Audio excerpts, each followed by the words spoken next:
مثل خوشه ها ایدانی گده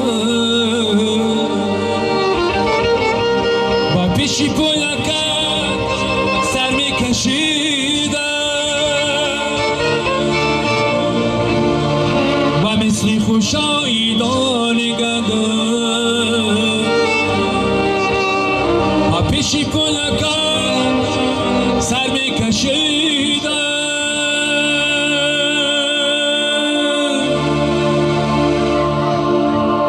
اگر فصلی بار میرسیده سرود اقبار بشنیدم اگر فصلی بار میرسیده سرود اقبار بشنیدم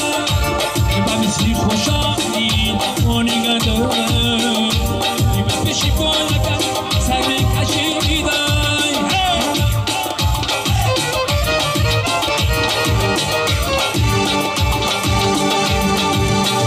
مورو نگر بیگانه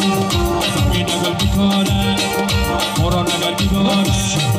زمین نگر بیکانه پرنده ها بیخانه سرود سرزداره پرنده ها بیخانه سرود سرزداره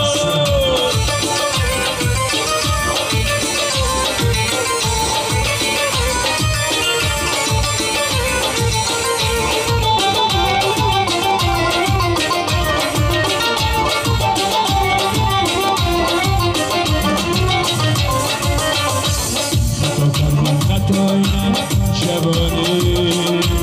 که روزی میرود به من بیمانی تو به من جان شیری خوار گرده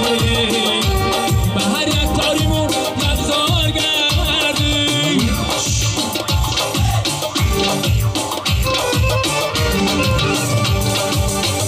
برو نگر بیگانه زمین نگر بیکانه برو نگر بیگانه زمین نگر بیکانه پرنده ها بیخوانند سرودی سرزدار را پرنده ها بیخوانند سرودی سرزدار را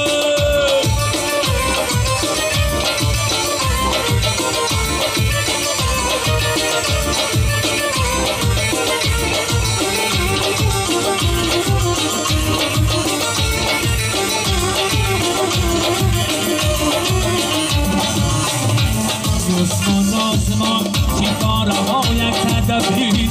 ما حتم سفر کرده ما درد میگیریم ای مادری جان منای گریه‌ایت چیه بدری سری ما بچه‌ای گذاری دفی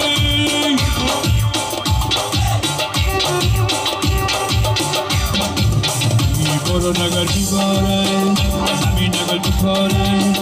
برو نگر بیگاره زمین نگر بیکاره پرنده ها بیخوانند